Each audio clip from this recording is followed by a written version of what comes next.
Hey folks, here we are in the Jeep barn at the Brinkley's Happy Homestead in Snowbird Retreat. Today we're going to we're going to install the Secure Disconnect Lock Kit from RT Off-Road on my buddy's 1992 Wrangler Renegade. The kit looks pretty sufficient, has all the right tools, has a good set of instructions, and I've watched a couple YouTube videos on it. So I don't think it's going to be any problem whatsoever. What I'm going to do is I'm going to work back from where it will mount in the cab and route the cable through the firewall and down to where it goes on the axle. Like I said, working from inside the cab back. That seems like the most logical thing to do, and I don't know, I don't think it's going to be a big deal, and I think Kelly and Jan are going to be real happy to be able to get out and use their Jeep a little more. So anyways, here's who this kit's by, and Kelly ordered it through Summit Racing, which was a surprise to me because I don't think it's Summit Racing when I'm ordering Jeep parts. And here the kit consists of a new housing, a very heavy, nice cable, and all the little bits and pieces that come with it, and there's a gasket still in the box.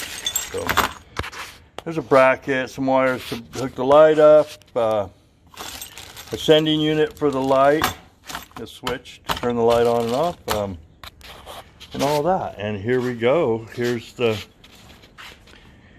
beast in question. Yesterday we sort of lightly pressure washed around and tried to get the axle cleaned up to where I can touch it and it's not so bad. And I'll look under here real quick, and there is the apparatus that will be changing. We'll take that vacuum motor off and pull the housing. The cable should come in from the driver's side over there into here. Anyways, that's what we're going to do today. This is the day before Memorial 2020, so late May. You know, COVID pandemic is coming to an end, hopefully. And we're not going to go out there and mix it up with all the amateur eyes on the river today. So I'm going to play in the garage and, you know, enjoy the shot. All right.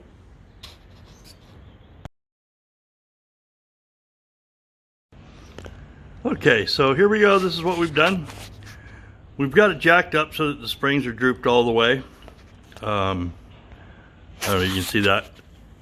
Just kind of rigged up to get it up there. As you can see, I've got some jack stands under it for now, and once I go to turning wrenches underneath, I'm going to let it back down. But anyways, so I've stuck the cable in there a little bit. And I've chose a spot right there. I've already drilled my first hole, and I'll use a step bit to get a 5/8 hole right there for the cable to come through. So you can kind of get an idea where it is. Right there in the firewall. And then it will come through under here, and right here next to the air conditioner is where I'm going to mount my bracket for my lever to go. So anyways, that's where we're at right now. I'm going to drill the hole. And then I'm gonna figure out how I'm gonna route the cable. And I kind of have it figured out. It's pretty long. It's for a 3-inch lift. I don't know if this is really 3 inches, but anyways, I'm pretty sure I can get it dialed in. So once I get the hole drilled and I mount the lever and push the cable through the firewall, and there's a grommet that goes in there, then I'll route this out and I'll drop this thing, you know, figure out, make sure there's enough for the full droop. Then I'll drop this thing back down and get underneath and pull the housing and hook up that end. Okay, so I drilled my hole right there and I sprayed some paint on it from inside and out.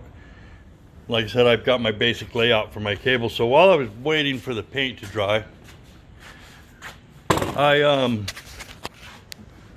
removed the vacuum line from the top of this little thing, and this is the vacuum line that feeds the whole system for shifting. Anyways, it came across here, across the firewall, and came down here, and it went down to the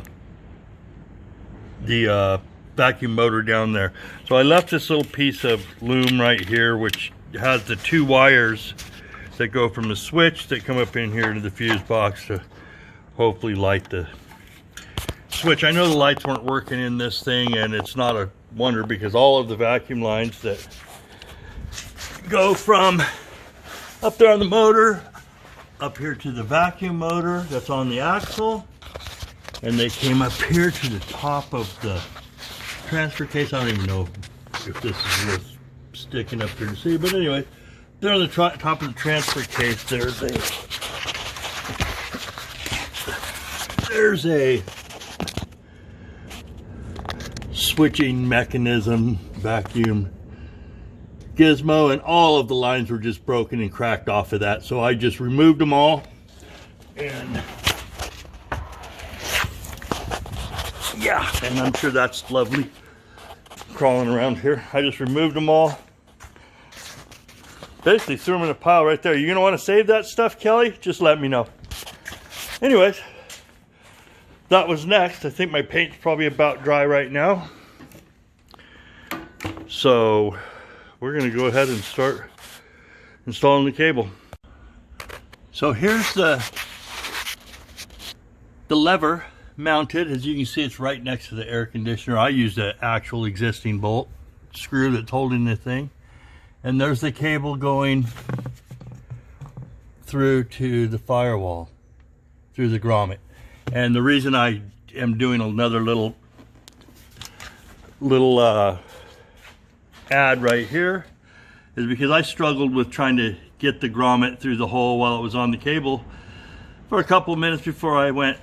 Light bulb came on, and I pulled the cable back out, stuck the grommet in the hole, lubed it up, and then pushed the cable right through it. So that's just a little helpful hint right there. Put that grommet in the firewall and then feed the cable through it.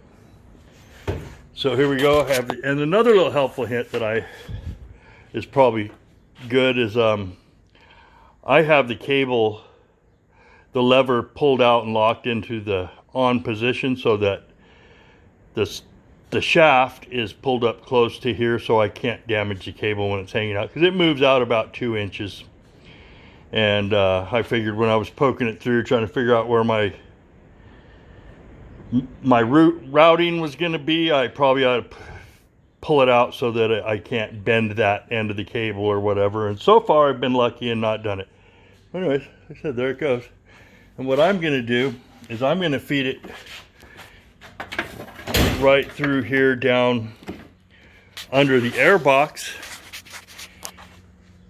below the steering column, and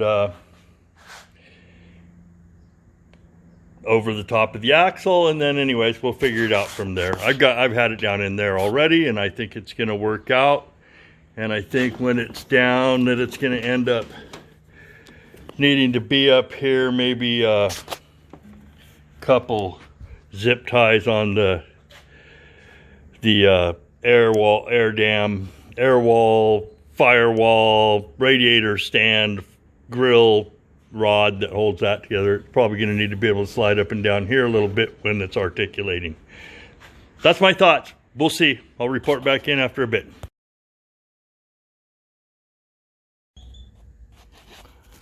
So we've got the housing removed from the axle, and got the little C-clips pulled off. Here there's one that goes on each side of the shifting fork, and one that holds the vacuum motor in. And then we'll pull that out. And I was just actually taking a picture to make sure I know which direction the fork goes, so when I go down to, I'm gonna have to put this together down on the ground at the end of the cable. So anyways, that's the next step. So here we are, now 3.5 hours later, and we're all buttoned up. I did pull this passenger front wheel off, made it a lot easier to just get to the housing down there. I'm gonna give you a little shot of it. Maybe there's the new housing with the cable coming in and the new wiring going up.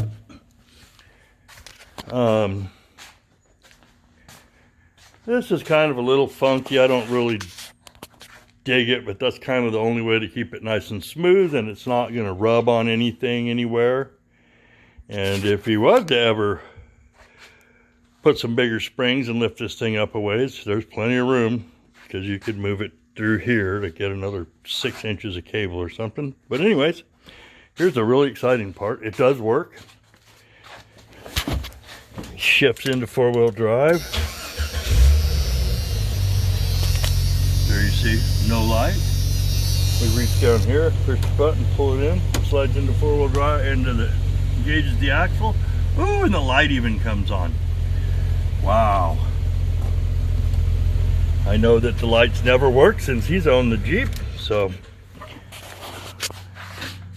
I'm gonna shut the hood now and actually take it out and give it a drive.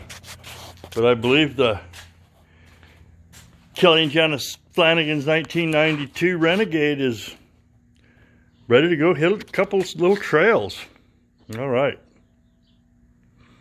Signing off from the Brinkley's Happy Homestead Snowbird Retreat in the Jeep barn. So there's the end of the video. I just took her out in the yard here and got her cocky wampus on the little hill here in my yard, and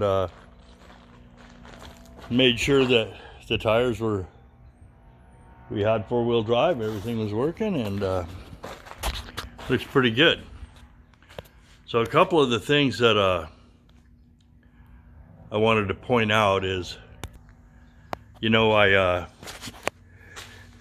the one thing I had to fiddle with is like putting that grommet in the firewall first. I don't know if you can see that little bit right there, about maybe a half a cup of gear oil that's what drained out. I put that much back in through the filler hole on the new housing. There's all the spare pieces and parts. Not spare, those are the ones we took off and got rid of. The vacuum lines and the housing and the vacuum diaphragm motor, whatever you want to call it, which still works perfectly well. Just all those lines are cached. So putting that grommet on was on the firewall before I slid the cable through it was a big plus. Removing the right front wheel after I had articulated everything and made sure that where I was going to run the cable.